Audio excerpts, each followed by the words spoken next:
মাননীয় স্বরাষ্ট্রমন্ত্রী যেটি বলেছেন, জুলাই আবেগ নয়, আবেগ দিয়ে রাষ্ট্র চলে না। এই প্রসঙ্গে বলতে চাই মাননীয় স্পিকার, জুলাই আবেগ নয় কথা সত্যি, কিন্তু জুলাই আবেগ, জুলাই একই সাথে বাস্তবতা।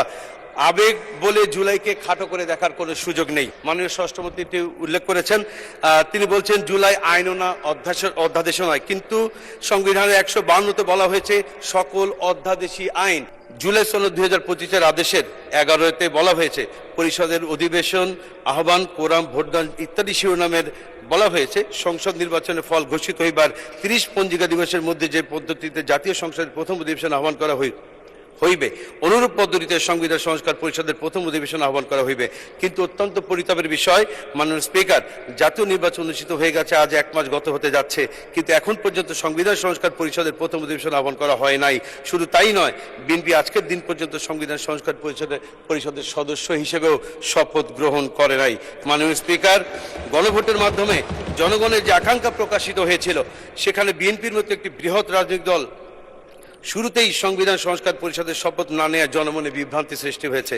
বিএনপি জুলাই সনদে বিশ্বাসী কিনা, গণ অভ্যুত্থানের গণাকাঙ্ক্ষার প্রতি শ্রদ্ধাশীল কিনা, জনগণের প্রত্যাশা অনুযায়ী সংবিধান সংস্কার করে নতুন এক বাংলাদেশ বিনির্মাণ করবে কিনা, এসব প্রশ্ন এখন জনমনে ঘুরপাক খাচ্ছে। মাননীয় স্পিকার, আমরা আশা করি সকল জল্পনা কল্পনা অবসান ঘটিয়ে বিএনপি জনগণের অভিপ্রায় অনুযায়ী জুলাই জাতীয় সনদ বাস্তবায়ন আদেশ 2025 এবং গণভোট 2026-এর গণরায় অনুযায়ী সংবিধান সংস্কার পরিষদের সদস্য হিসেবে শপথ নেবে এবং দেশের মানুষের 70% মানুষের হ্যাঁ এর পক্ষে রায় দিয়েছে। এই দুটো ভোট একসঙ্গে হয়েছে, একই সঙ্গে ফল প্রকাশ হয়েছে। গেজট। ধন্যবাদ মাননীয় সদস্য। আচ্ছা, 1 মিনিট বলেন। ধন্যবাদ মাননীয় স্পিকার।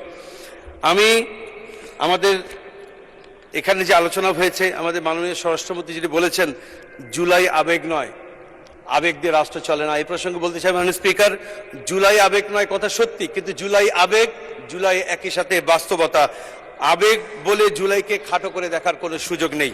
মাননীয় স্পিকার, 50 ঘন্টার আলোচনার যে বিষয়টি এখানে উপস্থাপন করা হয়েছে, সেখানে সকল সংসদ সদস্যরা যাতে নির্বিঘ্নে আলোচনা করতে পারে, সেজন্য 50 ঘন্টার আলোচনার কথা মাননীয় বিরোধী নেতা উত্থাপন করেছিলেন, কিন্তু এটিকেও খাটো করে দেখা হয়েছে। আরেকটি কথা মাননীয় স্পিকার, জুলাই আইন ও অধ্যাদেশ ব্যাপারে মাননীয় স্বরাষ্ট্রমন্ত্রী উল্লেখ করেছেন, তিনি বলছেন জুলাই আইনও না অধ্যাদেশও নয়, কিন্তু সংবিধানের 152-তে বলা হয়েছে সকল অধ্যাদেশী আইন। সুতরাং তিনি এই মন্তব্যটি তার দায়িত্বশীল মন্তব্য হয়নি। আমরা আশা করি ভবিষ্যতে তিনি দায়িত্বশীল মন্তব্য করবেন।